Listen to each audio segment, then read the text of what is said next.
One of my favorite things to watch on YouTube is Q&A videos. I love getting to know more about the people I enjoy watching here, which really inspired me to make one myself because I thought it would be nice for you guys to learn a bit more about me, I guess.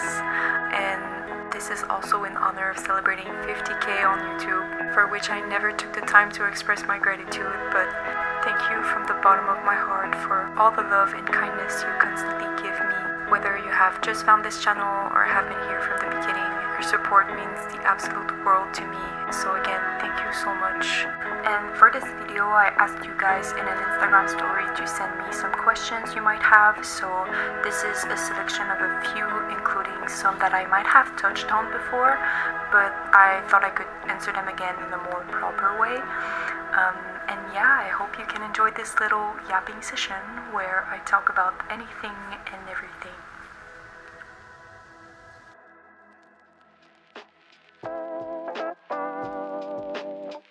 Are there any songs that you draw artistic inspiration from? P.S. I love your art so dearly.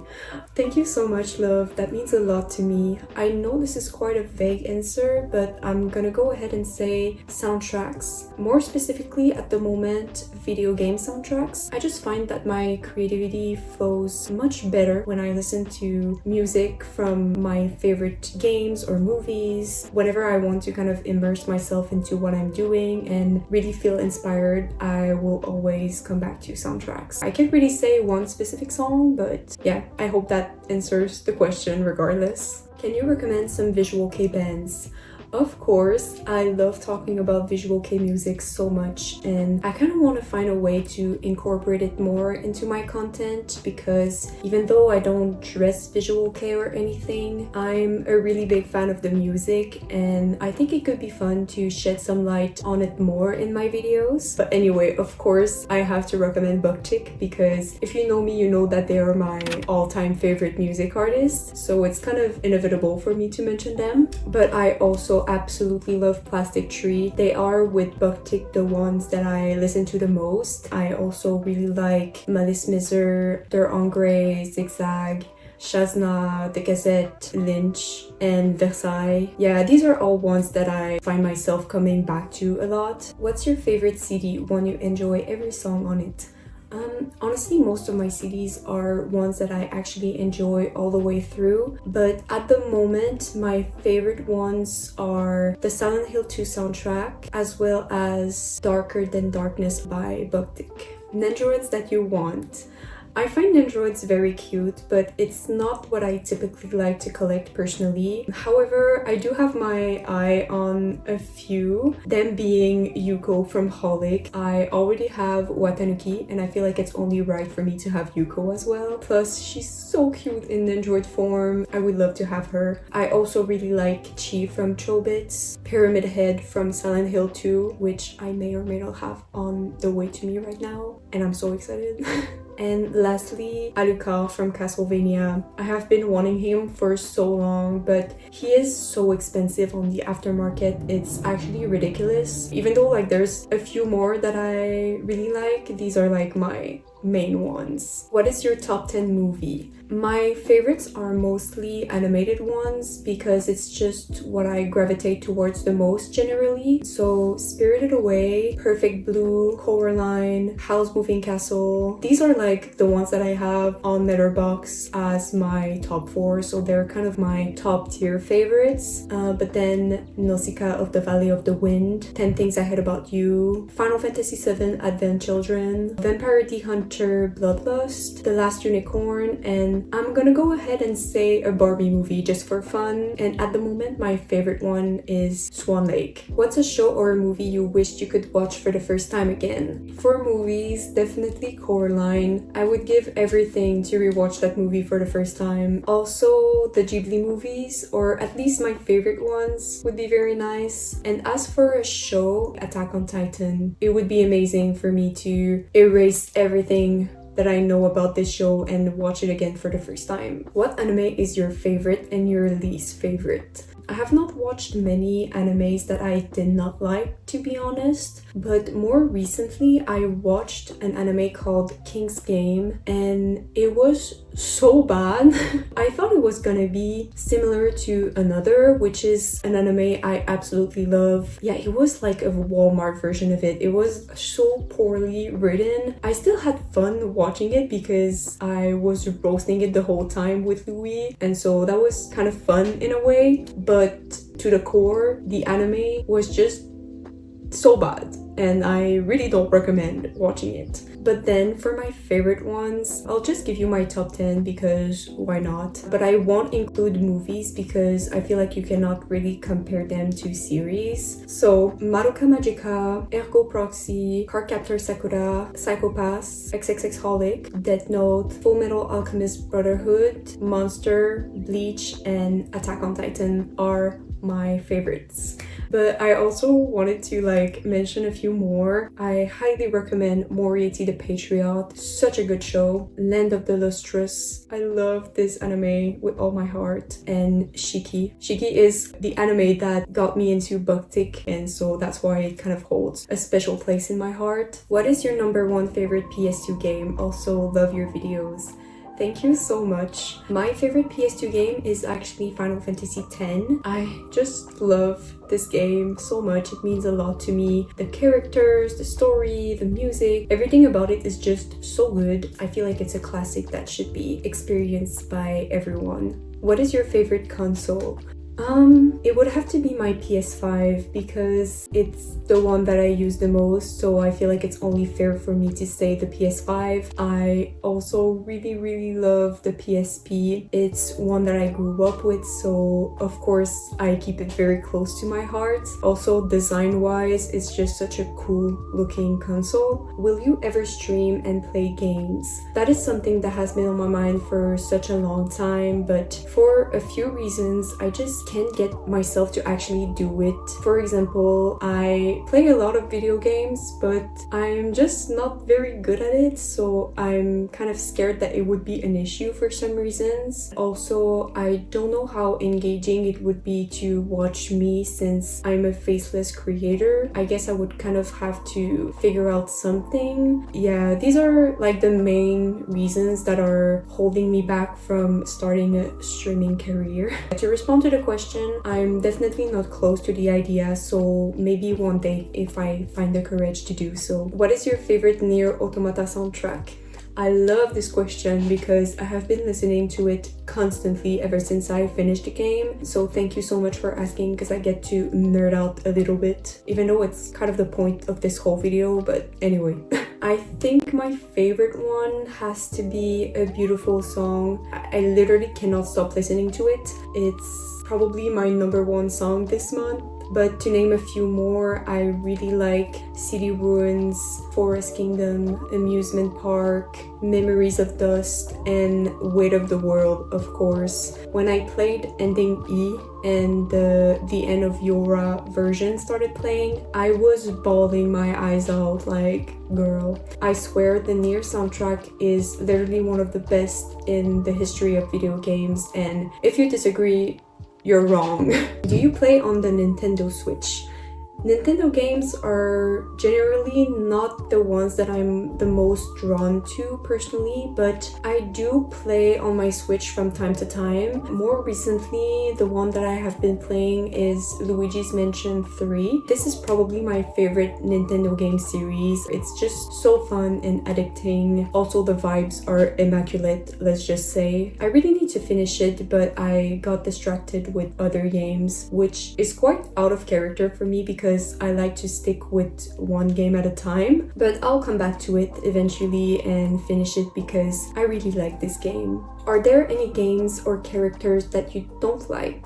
Game-wise, I have never played any that I did not like, so by experience, I can't really say. However, there are some like Fortnite and Valorant, for example, that I know are not really my cup of tea. But for characters, I can definitely name some that I hate. Hojo from Final Fantasy VII.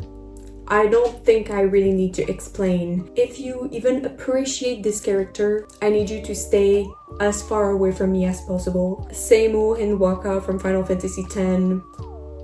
Yeah, Ashley from Until Dawn. To be fair, most of the characters from this game are jerks, but Ashley in particular and her selfishness just pisses me off. I can't stand her, I'm sorry. Lord Sadler from Resident Evil 4, an easy one.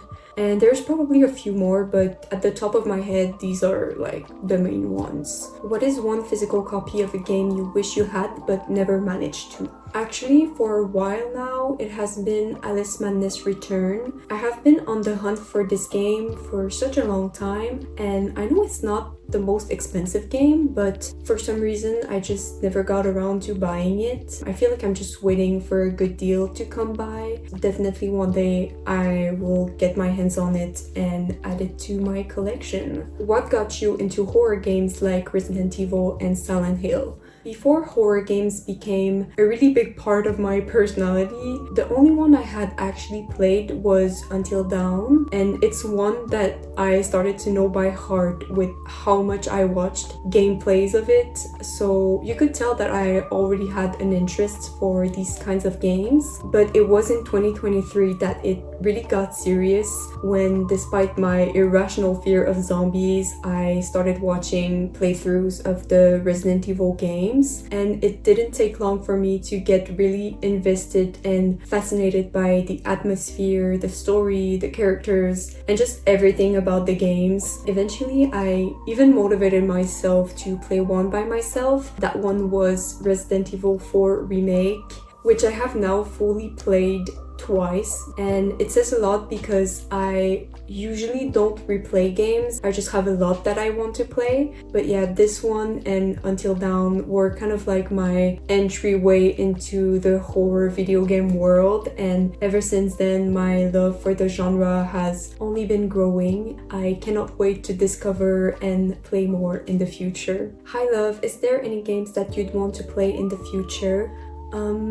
Currently I'm playing Silent Hill F, which I absolutely love so far. I would really like to make a review on my channel, so let me know if that's something you'd be interested in seeing. As for the next games that I plan on playing, Nier Replicant is probably the one that is my priority, but also Final Fantasy XIII, Resident Evil 2 Remake are also pretty high on my list. Who are your favorite YouTubers? I watch a lot of YouTube, so it makes me very happy to talk about creators that I love and even show my appreciation for some of my friends. The main types of content that I consume are essays, vlogs, art, and video game related videos. Honestly, I watch lots of different things, so I'll quickly list some of my favorite YouTubers, and I will kind of take the liberty to associate them with a category of videos just so it can be easier that way. For art and more lifestyle kind of vlogs, Flo Loro, Little Honey Bear, Lilix, who is a French YouTuber that I absolutely love. If you understand French, I highly recommend her. She's amazing. Then Butterfly Girl, Uncomfy, Louvre Mimi, Radus, Still the Spotlight, Paloma the Peach, and A Girl of Habit. For video game related content, I love Clover Girl.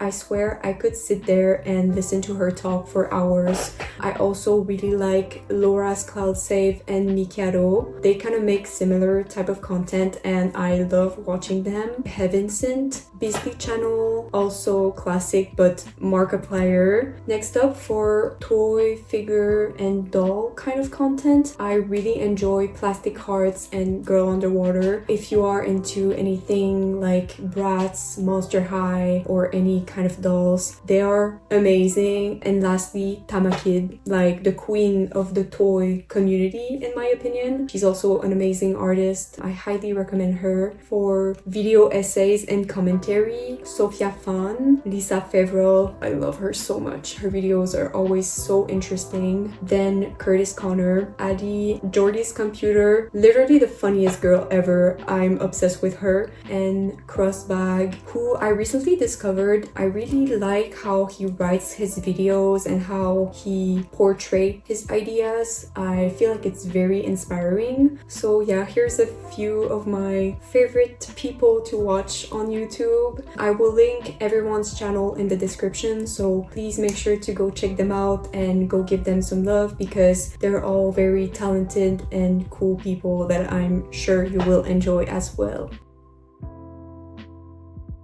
Predator, I'll put it in. Girl whose face is frozen into vampire. Bro, come on. Monster High, which I only know because Halloween to me was so unbelievably special. How are you feeling lately?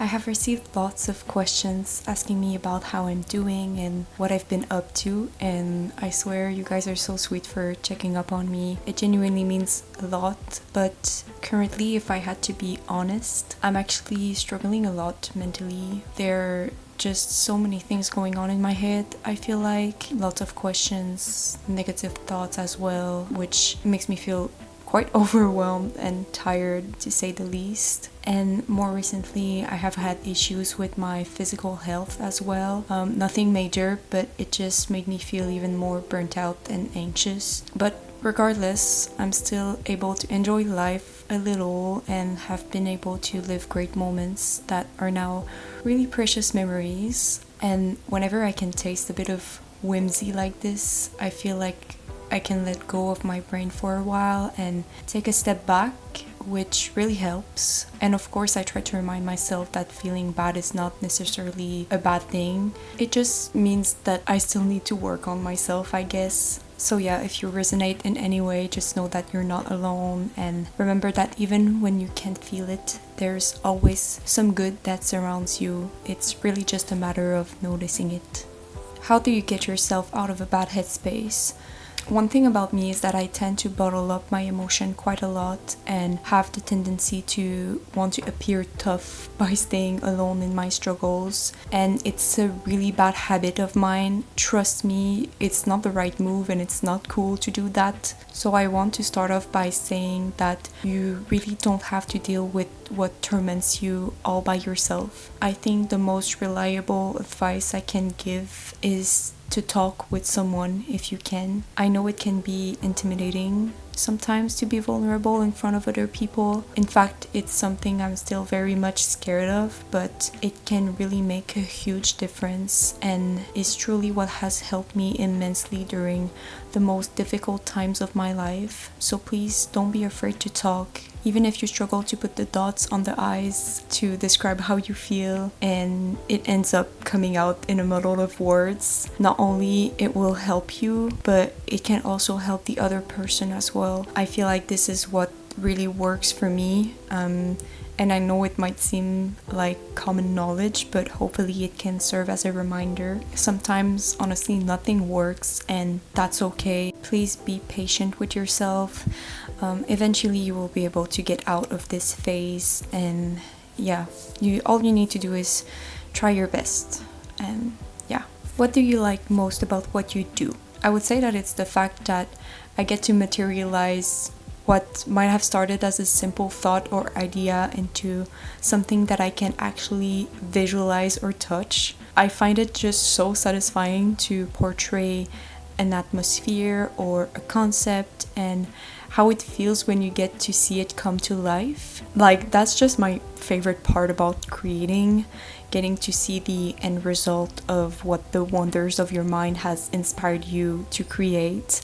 But if I had to pick something more specifically, I think editing videos and pictures might be my favorite thing to do, because it's the step in this medium where you get to see everything come together, which is always very nice and very fun, although it can be a curse sometimes as well, I'm not gonna lie, and I quickly get overwhelmed by it, but I still like it. Is YouTube your only job? Yes, YouTube and social media are what I am financially living off of right now, with my art shop giving me a bit of support as well when I have things up for sale. And I'm immensely grateful for everything that it has brought me over the last few years, all the experiences I have gotten to live, and the people I have met. Like, it's just crazy, and I still can't believe that it happened to me, and it's still happening to me. But truthfully, at least at the moment, it's not sustainable for me.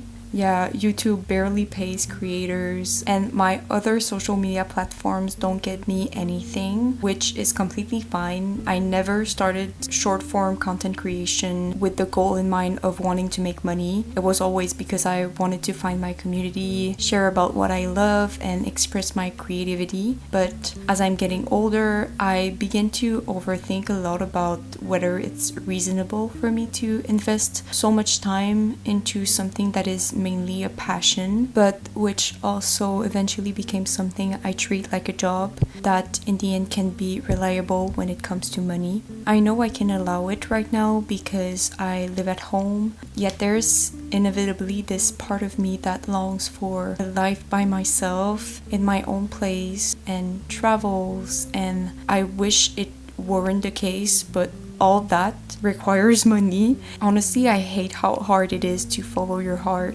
and that it feels like you have to put yourself into a box in order to be successful. But regardless of all of that, I will keep listening to myself and will continue to believe in what I do as much as I can because I love it. It's okay if you're still figuring things out. In fact, it's a never-ending process. But also, most importantly, never forget that doing art, regardless of what it is or if it brings you an income or anything, it's never a waste of time. And that's a reminder for myself as well. To all my fellow artist people out there, please keep going. We got this, I promise. How did you figure out who you are as a person and your goals and whatnot?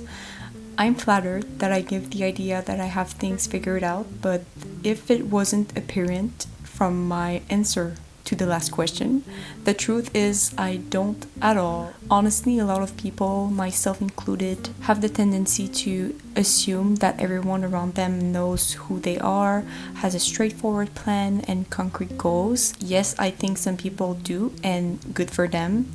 But trust me, that is a minority. You learn and grow constantly, and the more you do, the more you shape yourself into who you aspire to be. And since you keep evolving, so is your idea of who you want to become, which is why figuring out who you are takes a lot of time, and I think is something that doesn't really lead to a final result. So actually all you need to do is accept where you are right now and allow yourself to fail, to win, and to let things go and come in your life. I think that's kind of the only way we can do it. Tips for learning how to drive. That's actually a question I would like to ask myself because I don't know how to drive. But it has been on my mind a lot right now. I keep talking about how I feel like I would want to get my driver's license soon, but to be quite honest, I'm terrified of driving, and what is holding me back the most is probably the fact that you're not in control of how other people drive and how it leads to accidents sometimes. Like, I'm so scared, but I really think it would be great for me to have this autonomy. So if any of you have some words of encouragement or advice, both for me and for the person who asked this question, please let us know in the comments. Congrats on 50k. What are some things that inspire you to create content, art, etc.? Thank you so much. That kind of is a vague answer, but I think I draw my inspiration by simply surrounding myself with things that I love. So video games, music, movies. Also witnessing other people's art and their passion always motivates me to create as well. Are you planning to do a face reveal one day? I have touched on this question a few times already, but I never addressed it verbally, and also I know some of you are new here, so I thought I would just answer the question again. But no, I don't plan on sharing my face. The main reason is probably the fact that I struggle with body and facial dysmorphia, and just the idea of being perceived by so many people really is triggering for me. I kind of want to protect myself from it in a way. And then it's also a matter of wanting to keep a certain degree of privacy. I'm not saying that I wouldn't want to be recognized by you guys, but it's more of the other people that I'm scared of, because you really can't control who is watching your content. So I just want to avoid any danger. And to be honest, I often feel insecure about that choice and feel like I might not have my place among my friends and all the internet people I admire. But I like to think that as long as I pour my heart and soul into what I am doing, showing my face is not something that is necessary. If it's not disturbing you, if it is, I'm sorry, you don't have to answer. How did you overcome Edie, or did you? Don't worry, I'm open to talking a little bit about it, but the short answer is that I don't think I have overcome it per se. However, I have gotten better at managing the disturbing thoughts and behaviors that come with eating disorders. I don't want to go into too much detail about my personal experience with it, because as bad as it sounds, figuring out ways to become more sick from other people is a real thing for those who have eating disorders, and I just really don't want that. But at the same time, I'm aware that hearing other people talk about their journey can be very comforting and encouraging, so I'm happy to talk about it and give you some advice. So one thing I have done and am still doing at the moment is challenging myself to eat the foods that I'm afraid of. It can be very common for people to develop a strong fear of certain foods, and in my case there were a lot, but a few months ago I found the courage to start incorporating some into my diet again. And at first it was so hard and not fun at all, but I swear the more you do it, the easier it becomes. I never once trusted people who told me that nothing bad would happen after eating those foods, but now I get to be the one to tell you, and I'm gonna hold your hand when I say it.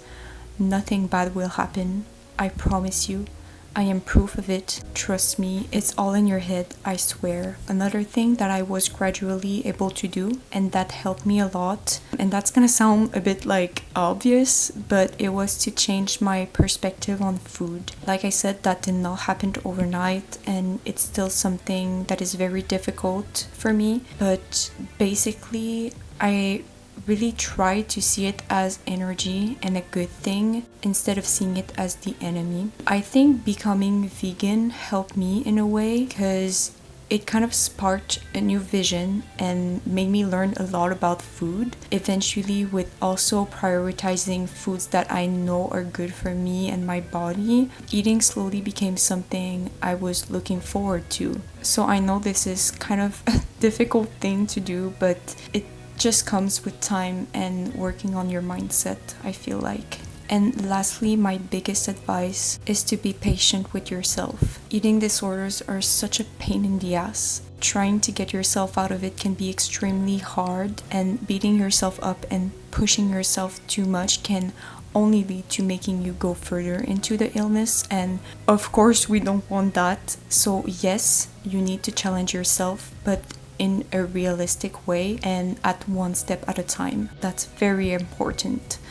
I believe that eating disorders are something that never completely leaves you, but that doesn't mean you will never be able to live with it and be the boss of your brain again. So please don't give up, even when you relapse or feel discouraged. You will get through this, I promise you. I'm not a professional, and since I don't consider myself a recovered ED soldier yet, everything that I have said is more based on my own journey, but I still hope it can have helped some of you out there, or at least made you feel heard. Dealing with that shit is such a nightmare, and no matter how far you are in your fight against it, I'm so proud of you and I believe in you. Like I keep telling myself, food is not your enemy, your brain is.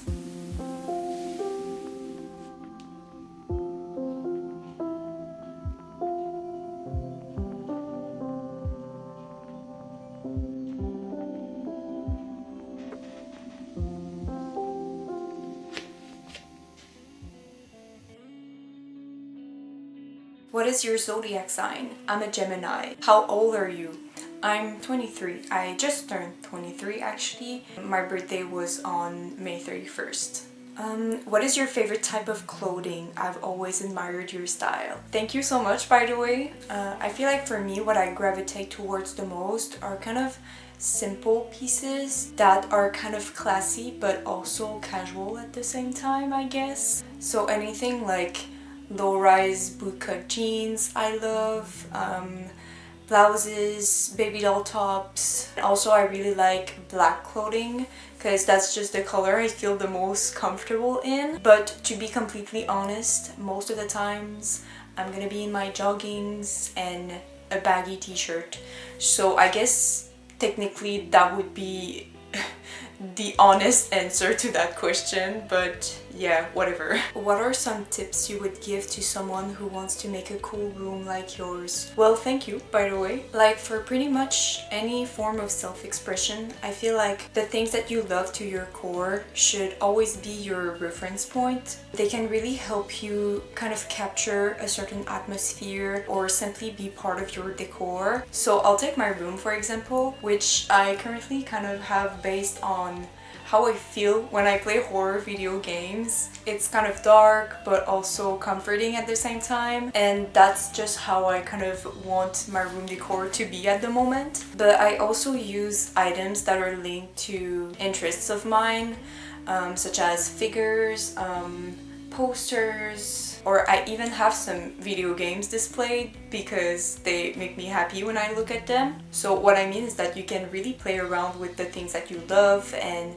kind of figure out how you want your mind to be reflected in your own space. And personally, I like to focus on minimal furnitures and colors just because it's what I prefer in general. I have learned that having too much stimulation in my room isn't really for me anymore. I just really try to be intentional and decorate with things that truly makes me happy. And last piece of advice I'll give you is to not limit yourself to a certain aesthetic or style. I think overall this is really the key to end up with a cool, unique, and personalized room. So really just listen to your heart, and I'm sure it will come together really beautifully because anything made with love always does. What editing program do you use for your digicam pics? I love the vibes of them. Thank you. Okay, so I have received a lot of questions regarding what programs I use, whether it's for my pictures, my videos, my content. So I thought I would use this opportunity to tell you everything. For all my content, I use CapCut Pro on both my phone and my computer. And then for my pictures, it always changes depending on the vision that I have. My go-tos are Procreate and actually the photo app on my phone, because I love to use the filter called Silvertone. These are the programs that I use the most. Maybe in the future I will go more in depth on my process and everything. We'll see.